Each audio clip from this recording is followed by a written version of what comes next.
स्वागत है आप सभी का। इससे पहले हमने कॉन्स्टिट्यूशनल लॉ के बारे में मैंने एक 25 का क्वेश्चन मैंने बना दिया जो AIB 2018 में इम्पोर्टेंट है, उससे सेक्शन को मैं समझ कर बनाया हूँ ये वीडियो, और मैं इसको कंटिन्यू कर रहा हूँ। तो अब जो है वो 26 से ये मैं शुरू कर रहा हूँ। तो शुरू करते हैं बिना कुछ ज़्यादा समय गंवाए।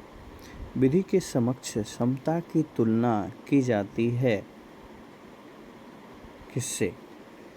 तो विधि के समक्ष समता की तुलना की जाती है इंग्लैंड के विधि शासन से। इंग्लैंड की विधि शासन संविधान के अनुच्छेद 14 में यह उपबंधित किया गया है कि भारत राज्य क्षेत्र में किसी व्यक्ति को विधि के समक्ष समता अथवा विधियों के समागम संरक्षण से राज्य द्वारा वंचित नहीं किया जाएगा। ये है इसका आंसर ग। अनुच्छेद 14 युक्त वर्गीकरण की अनुमति देता है। निम्नलिखित में से कौन सा घटक युक्त वर्गीकरण के लिए अपेक्षित नहीं है? तो इसका आंसर है वर्गीकरण का महिलाओं एवं पिछड़े एवं दलित वर्ग के लोगों के लिए होना। समान कार्य के लिए समान वेतन का सिद्धांत क्या है? तो समान कार्य के समान वेतन एक संवैधानिक लक्ष्य है, बस यही है इसका। इससे रिलेटेड यहाँ पे यही बताया जा रहा है कि ये था कि रणधीर सिंह बनाम यूनियन इंडिया, और इसी का एक केस जो था इससे रिलेटेड ये इशू उठा था। आरक्षण यानी मंडल आयोग की रिपोर्ट पर जो था आरक्षण रिलेटेड, तो आरक्षण पर निम्नलिखित में से कौन सा मामला सर्वाधिक चर्चित रहा? तो इसका आंसर है ग, इंदिरा साहनी बनाम यूनियन ऑफ इंडिया। इसके बाद नेक्स्ट है कि अनुच्छेद 18 में उपाधियों का अंत किया गया है। तो निम्नांकित में से कौन सी उपाधि इस अनुच्छेद की परिधि में आती है? तो इसका आंसर है ख, सर राय बहादुर। अनुच्छेद 19 के अंतर्गत प्रदत्त स्वतंत्रता का अधिकार केवल नागरिकों को प्राप्त है। क। उसके बाद है क्या निम्नांकित सभी अधिकार अनुच्छेद 19 के अधीन स्वतंत्रता के अधिकार की परिधि में आते हैं? यदि आप यह पाते हैं कि कोई अधिकार इस परिधि में नहीं आता है तो उससे बताएं। क्वेश्चन ऐसे पूछा है। तो ऐसा है कि संपत्ति का अधिकार जो है वह इस परिधि में नहीं आता है। वाक्य एवं अभिव्यक्ति की स्वतंत्रता व्यक्तित्व विकास के लिए आवश्यक है। यह किस मामले में कहा गया है? तो इसका आंसर है ख, स्टेट ऑफ कर्नाटक बनाम associated management of primary and secondary education में कहा गया था। अनुच्छेद 19 में वर्णित स्वतंत्रताएं तो मतलब किसके अधीन है? तो यहाँ पे आंसर है युक्त निर्बंधों के अधीन है। नेक्स्ट है 36, निम्नांकित में से कौन सा घटक है जो निर्बंधन की श्रृंखला में नहीं आता है? तो इसका आंसर है ग, न्यायाधिक निर्णयों की समालोचना। उसके बाद नेक्स्ट है कि भारत की प्रभुता और अखंडता की सुरक्षा के लिए निम्रवर्धन की व्यवस्था कौन से संविधान संशोधन द्वारा की गई है? तो इसका आंसर है ग, 16वें संविधान संशोधन द्वारा यह किया गया है। तो फिर से एक बार समझ लीजिए इस क्वेश्चन को कि संविधान भारत की प्रभुता और अखंडता की सुरक्षा के लिए जो निबंधन की व्यवस्था की गई है वो 16वें संविधान संशोधन द्वारा किया गया है। नेक्स्ट है कि इंडियन एक्सप्रेस न्यूज़पेपर्स बनाम यूनियन ऑफ इंडिया के मामले में निम्नलिखित में से किस अधिकार को वाक्य और अभिव्यक्ति की स्वतंत्रता के अंतर्गत माना गया है? तो इसका आंसर है ख, जानने का अधिकार। सड़क के फुटपाथों पर व्यापार करना अनुच्छेद 19(1)(6) के अधीन एक मूल अधिकार है, यह किस मामले में कहा गया है? तो इसका आंसर है क, सोदन सिंह बनाम न्यू दिल्ली म्यूनिसिपल कमेटी में यह जो है बात कही गई है। नेक्स्ट है कि मदिरा का व्यवसाय करने का अधिकार मूल अधिकार नहीं है, यह किस मामले में कहा गया है? तो इसका आंसर है ग, स्टेट ऑफ आंध्र बनाम मैकडोवेल एंड कंपनी होगा यहाँ पे, तो ये इसमें कहा गया है।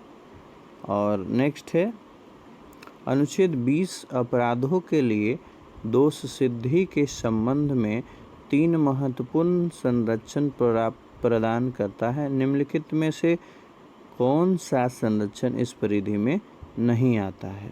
तो इसका आंसर है ग, महिलाओं को कठोर दंड से संरक्षण।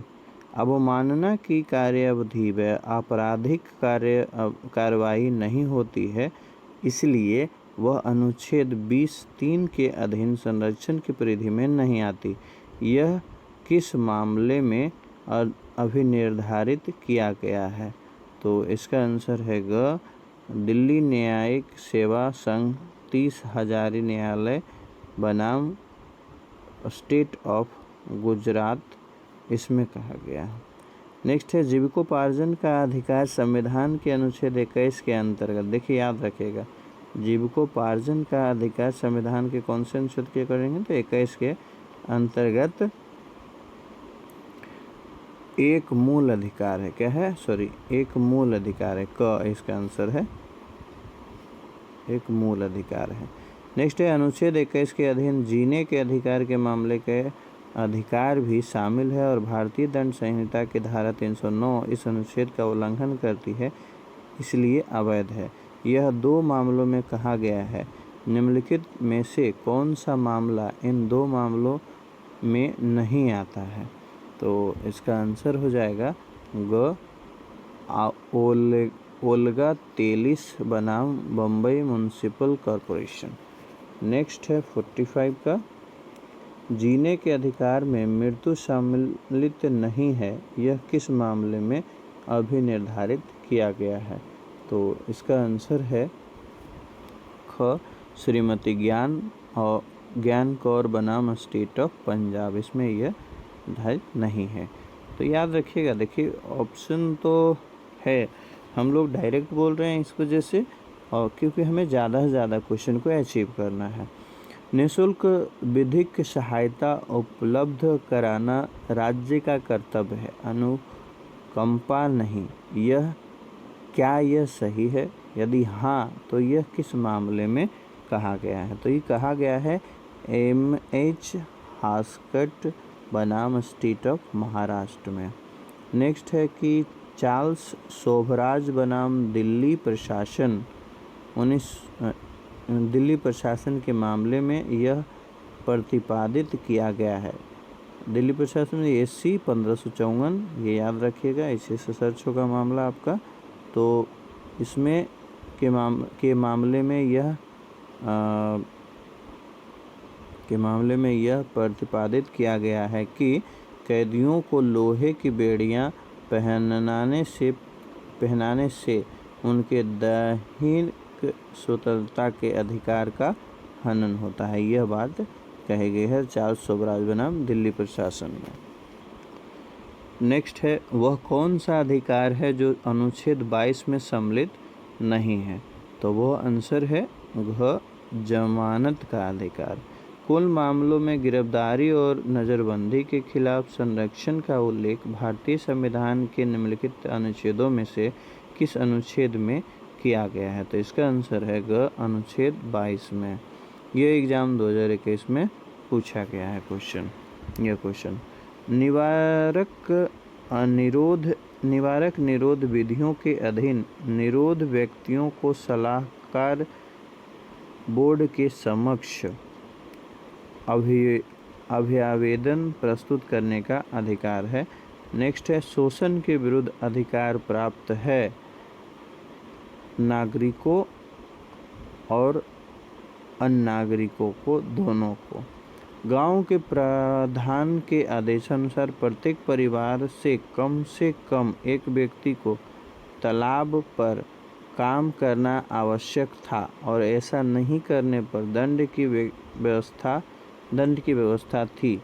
चंद्रा बनाम स्टेट ऑफ राजस्थान, यह है जो क्वेश्चन है, तो के मामले में इस व्यवस्था को, है ना, तो इस व्यवस्था को बेकार माना गया क्योंकि यह व्यक्ति को अपनी इच्छा के विरुद्ध बिना किसी परिश्रमिक के काम करने की को विवश करता था, इसलिए इसको जो है वो, इस व्यवस्था को जो है वो बेकार माना गया।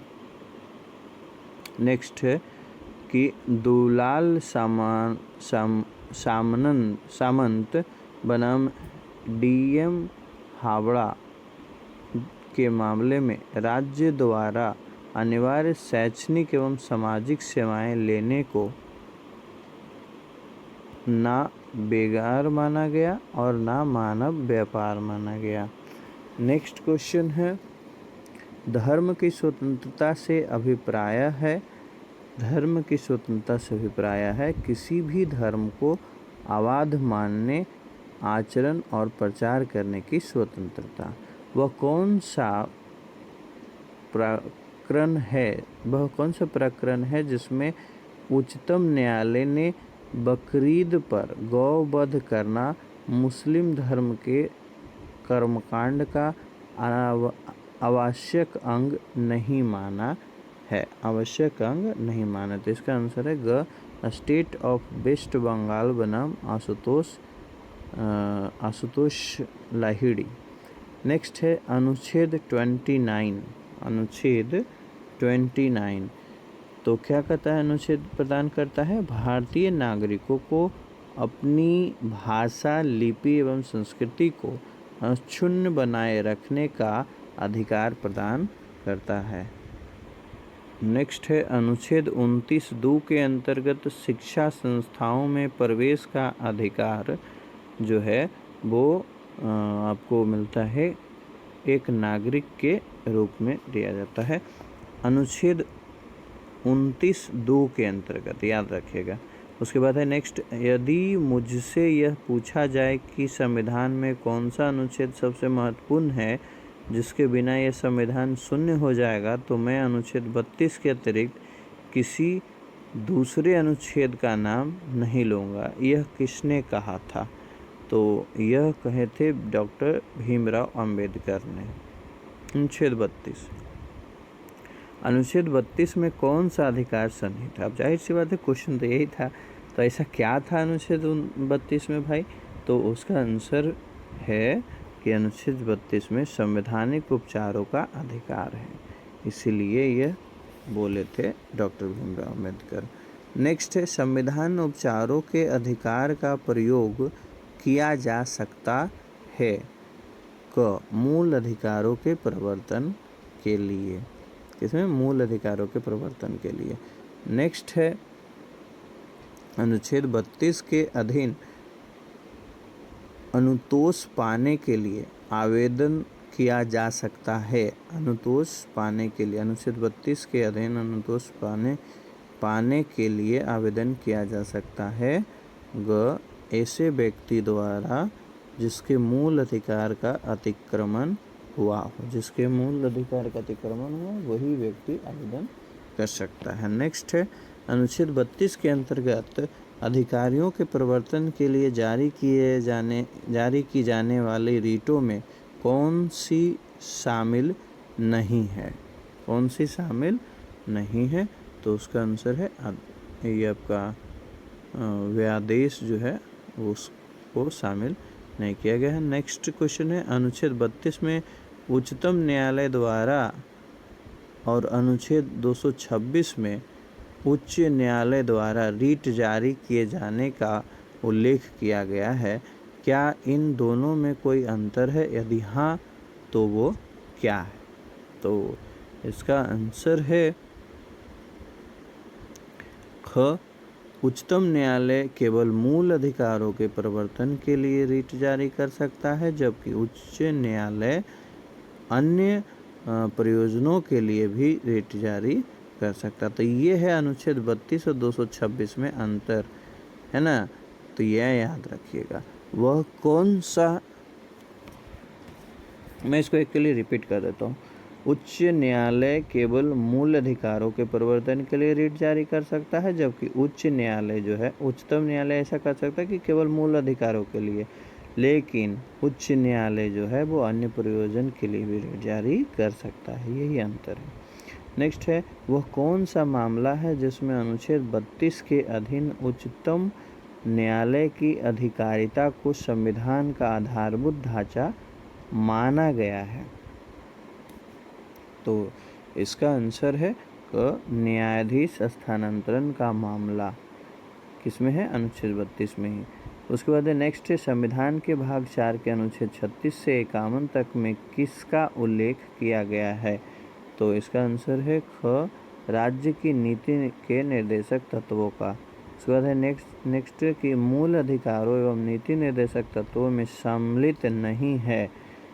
मूल अधिकारों एवं नीति निर्देशक तत्वों में सम्मिलित नहीं है संपत्ति का अधिकार। क्या नहीं सम्मिलित है? संपत्ति का अधिकार। नेक्स्ट है निम्नलिखित में से कौन सा विषय नीति निर्देशक तत्वों में सम्मिलित नहीं है? निम्नलिखित में से कौन सा विषय नीति निर्देशक तत्वों में सम्मिलित नहीं है? तो इसका आंसर है घ। राज्य विधान परिषदों का समापन। नेक्स्ट है संविधान में मूल कर्तव्यों का अध्याय जोड़ा गया है। संविधान में मूल कर्तव्यों का अध्याय जोड़ा गया है। तो इसका आंसर है ख। 42वें संविधान संशोधन अधिनियम 1976 द्वारा। नेक्स्ट है अनुच्छेद 51 क में मूल कर्तव्यों का उल्लेख किया गया है। निम्नलिखित में से कौन सा इसमें सम्मिलित नहीं है? कौन सा इसमें सम्मिलित नहीं है? तो आंसर इसका हो जाता है ये मानवाधिकार का प्रयोग करना। नेक्स्ट है कि भारत का एक राष्ट्रपति होगा, यह व्यवस्था किस अनुच्छेद में की गई है? तो यह व्यवस्था की गई अनुच्छेद 52 में। याद रखिएगा भारत का राष्ट्रपति की भारत का एक राष्ट्रपति होगा, यह व्यवस्था अनुच्छेद 52 में है। राष्ट्रपति पद की पात्रता के लिए क्या आवश्यक नहीं है? राष्ट्रपति पद के लिए क्या योग्यता आवश्यक नहीं है? तो किसी मान्यता प्राप्त विश्वविद्यालय का स्नातक होना जो है वो आवश्यक नहीं है। राष्ट्रपति का निर्वाचन जो है वो किसके द्वारा किया जाता है या कैसे किया जाता है? तो इसमें जो इसका आंसर है वो है कि ख है, अप्रत्यक्ष निर्वाचन द्वारा किया जाता है। कैसा किया जाता है? अप्रत्यक्ष, कोई कन्फ्यूजन नहीं है। ख अप्रत्यक्ष द्वारा। उपराष्ट्रपति, अब है उपराष्ट्रपति, तो उपराष्ट्रपति राज्यसभा का पदेन सभापति होता है। इसका ऑप्शन क इसका सही है। राष्ट्रपति की शक्तियों के बारे में कौन सी बातें सही नहीं है? फिर से समझिएगा, क्वेश्चन उलझता है जब लास्ट में आप लोग पढ़ते नहीं, ऊपर से पढ़ के टिक मार देते हैं। लास्ट है सही नहीं है, तो जो इसका आंसर है वो करेक्ट आंसर है उपराष्ट्रपति की अनुपस्थिति में राष्ट्रपति राज्यसभा की बैठकों की अध्यक्षता करता है। ये बिल्कुल सही नहीं है, कभी भी राष्ट्रपति वहाँ नहीं बैठेगा। ठीक है। नेक्स्ट है कि राष्ट्रपति को मंत्रणा देने के लिए संविधान के अनुच्छेद 74 में व्यवस्था की गई है। संविधान के अनुच्छेद 74 में क्या व्यवस्था की गई है? तो एक मंत्री परिषद की। तो आज जो है हम लोग यहीं तक रहने देंगे, 75 तक आंसर इसका करेक्ट है क। इसके बाद नेक्स्ट वीडियो में हम लोग इसके आगे का पढ़ेंगे। तो यहीं के लिए आज के लिए इतना ही रहने देते हैं। धन्यवाद।